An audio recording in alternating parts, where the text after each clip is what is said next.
do. Hey, good morning. 5 a.m. Mester Scrum. It is Tuesday. The holiday's over. Got nothing done. No, I got a lot of stuff done. Not the stuff I wanted, just like work, right? Got a lot of things done. They weren't the ones you wanted. This is 5 a.m. Mester Scrum. Hope you're doing well. I am Greg Mester. I'm an Agile coach and Scrum Master, and we talk about Scrum and Agile to help you manage your businesses, help you get home to your family and friends at a decent time, get stuff done, increase your business, help your customer out.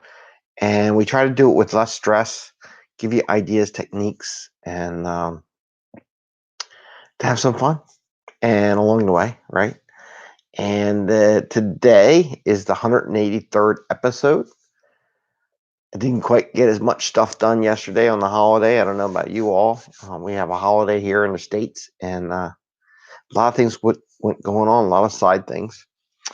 But I'll talk about a couple things that I've learned over the past couple of days that I'm doing the groundwork for future stuff. And that's kind of like maybe your sprint zero and what you're doing. And all the stuff that I'm doing this for has nothing to do with IT, right? And where I think Agile and Scrum can be applied and more things than just IT and how you do business. A lot of times to be able to be flexible enough and have the backup plans to be able to do stuff and the capability when they do arise. And a lot of that's been this weekend. And I give credit to my wife sometimes. She got the kid for a little bit. I got the kids for a little bit. And we can get things done and move along, which is great when you have a partner versus when you're just by yourself, right? So two things I want to talk about today, a little different mindsets. Trying things before you leap, which was yesterday for me. It took longer than I thought. And then just working continuously. And I want to call them brain breaks. You need brain breaks. And that's the beauty of Agile and Scrum. I think it gives you maybe I'll caption the brain breaks idea, but brain breaks and how you work and how you do things. And I think it's important. And we'll get into that. So I was just playing with a little car box in the intro picture. My son got this little treasure thing, and I pushed it too far, and the little car fell out. So he's like, "Yeah, I got my little car in my garage." And it was just reminding me what I need to do for the train museum that's there. So I did stuff yesterday, and that's what I'm going to talk about a little bit today for the try before you leap idea. So yesterday, we worked out something with somebody, and we got our first platform. I'll show pictures on LinkedIn of what we got, and we're going to transform that platform into a steam. They call them a speeder. So it's going to be our first little steam engine. It's going to take a while to build it. I'm more realistic on what it's do, though. It'll take leaps in getting there and how we want to do that. But we had to go pick it up yesterday from a guy out in the middle of Pennsylvania. It was an hour or so out of Philadelphia, and then bring it back and everything. And it was like 10 degrees colder out there. So it was cold. And my one buddy was like, "Oh, we'll just get a U-Haul trailer, pop it on the back of his truck. We'll go out there and get it." And I'm thinking to myself, those things are heavy. And I'm a pretty strong guy, a big guy. And but I'm getting older, so I can't lift as much. But I can still lift pretty good weight. And it was funny. We got the car was great because the wheels move. So, hey man, this sucker's from at least 1960s. So it's about 60 years old. So it's 10 years older than me, and the wheels still work. So that's important. Rolling down the track. But his mind, we'll just manually manhandle the sucker into the car and into the trailer, which we did. We got it because the other guy it was a big guy. So we had three guys that was able to do it. But then also there was a switch there. It's all metal, beefy. I don't know what, like 1900s, big, thick metal, right? We got that into the trailer too. We brought it all the way back to Philly. So why I'm getting there, try things before. I'll tell you the story. he's talking, let's get this train, got to get the train. Me, I'm talking, I got to find a place to put this stuff, right? And this and balancing where it's going to go. So I was cool with getting the speeder idea and getting that going. We're going to put it because no matter what, we can find a place to put the speeder. Because it's not so big. It's like 8 foot, 5 foot by 8 foot. It's not like huge. It's just clanky and hard to work with. But in the city, there's not a lot of space. So I'm like, okay, we can do this. Not ready for the trains yet, though. We got some trains lined up. We know where we're going to go. We just got to do the paperwork to get there. And it's telling me really need to get moving on this thing because these little things before you really do a lot helps trigger what you need to do and how you want to lay this stuff out. It's like a spike, right? It's like a spike in IT. Sometimes you just want to try it to get you thinking about, okay, we haven't done this in a while. What do I got to do? Get your brain working, right? And figuring out what's your next steps and kind of lay out in your brain how you want to handle this. When you go full bore into something and you haven't done this little sampling of what you're doing or doing some spikes or, this is my version of a spike for building a train museum. It makes you really come to reality what needs to be done. And it's very important to do that versus jumping in. Like, if I got a train, which I can do right now, I'm like, where the heck are we going to put it? How are we going to take care of it, maintain it? Who's going to watch it? Blah, blah, blah. So just this one thing was enough. I think we earned our keep because the lady's house that we were going to put it at, her dog got out. Wasn't us. Dog walker left dog. So we saved the dog. So I think we earned a couple months leaving it at her house. So she got this train piece at our house right now in the back of the yard. Probably thinking, what the heck is that? Well, she's not the only one because the other thing we got was this giant switch. Cool switch. But it's made of beefy metal. A sucker. Gotta weigh 350 pounds. I mean, it's just heavy because I tried using it on the strap things. Didn't work, right? And I can't, I think I could lift it, but man, that would be tough. And I can still lift some weight. And so we had to roll it in. My wife is like, don't tell me that thing's in her backyard. I'm like, okay, I won't tell you it's in the backyard. And then I have a video of Eddie working the switch in the backyard. So yeah, I'm not gonna tell you it's not in the backyard. No, no, no. But his idea was also too, we were gonna just pick it up and drag it into my yard. Sucker's heavy. And just, I'm telling you, the idea of some of this stuff and because we're doing trains. I mean, this is, and I'll have a picture of that too. Solid metal, right? This is heavy stuff. It's trains. It's not not model trains. Not like this is a model train. No, this is like the size of my house trains, right? So it's not that anymore. It's real stuff. Hi, Mr. Boy. How are you doing? You want to say hi? Hi. Okay. And so boy's up. I don't know why he's up at 5:47 in the morning, but he's up. So anyway, so we got the trains, right? So, but it's just like getting my brain really got to find a place for this. How are we going to work on this? What are we going to do?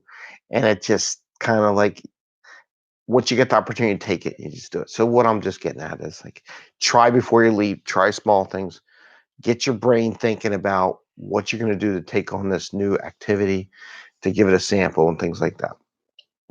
Right. And so that's just the one thing I'll say. Try before you leap. When you got new projects, just get your idea, your brain. You're thinking about your code, what you want to develop, or your business, or whatever, and how you want to get there. So the next thing I want to talk about, and this is 5am Mester Scrum. Please like and subscribe. Is brain breaks. Scrum is is an agile type methodology. Or tool, depending on how you want to talk about it, gives you brain breaks. And the reason why I do this, so there's another activity that I'm getting involved with that's not IT. It's a coffee shop.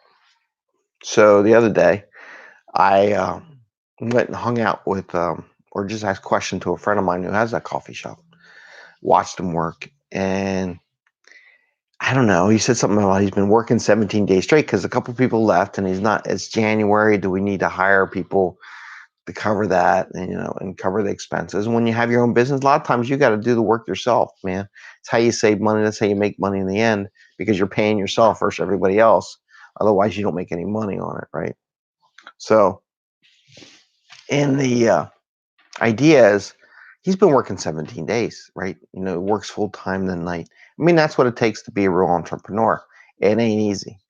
And I'm more realistic on that and what it needs to be done. And I'm trying to figure out how much time I have, and picking out what free time I can do to help cover the coffee shop. And what's the beauty of Scrum is it gives you brain breaks. I watch teams that will, and they don't get it, right?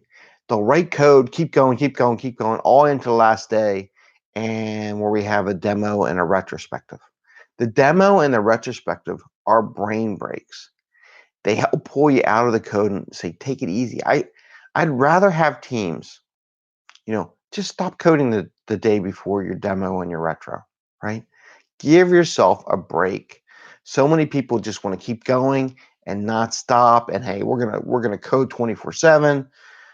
I think it's really important to have those brain breaks in what you're doing. Otherwise, you're gonna burn out. We did an article, shared a post a little bit about burnout, right? You need the brain breaks. And I was offering my friend, I said, hey, I'll come work some nights just to give you a second person in there. I can make coffee. I can do the basics, clean up, do dishes, whatever you need. So you can just rest your brain, because you're always on, right? And if you have no one else there and you don't even want to shop, then you're just like constantly on there taking care of the customer. And just offering that brain break. But in Scrum and Agile, Scrum gives you those brain breaks. Look at it. The demonstration of the software. Gotta let go, right? And we talked about that the other day. Let go of what it is and just demo it. Just sit back and relax. See how it goes. Don't sweat it. Something doesn't work, you write it down, you fix it the next sprint. You put it as part of your backlog. It's no big deal, but you have to be able to do that. You have to be able to let go and do a break. Some people think, well, we got to code right away. We got to be right into it. I'm like, no, you don't have to. You just code it for like 8 days straight. You know, just relax a little bit, enjoy the demo, and then the retrospective. And we talked about that before. Well, I've had teams, we would code, we produced a lot of work. The teams that really do this stuff, they produce a lot of work. People are surprised at how much they really get done. I mean, really, truly done too.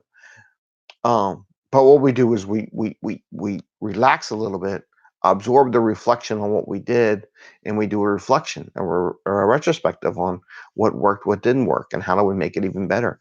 And that's why all my teams would get so much better every sprint and produce more stuff. And we're like, oh, we're getting too big here. But you need that brain break, and I really believe that the demo and the retrospective are a perfect example of brain break from just constantly working, constantly coding. And I think it's important that you actually do that. And you got to get teams. They think they got to get one more story done. No, it's okay. Don't do it. Right? You can finish it next sprint. It's okay. Well, it's not going to come to an end. Take a break. Look at what you did. Make sure you're doing it right, and then start on it again. And I think those brain breaks that Scrum provides for a demo and a retrospective are really important to the happiness of your teams.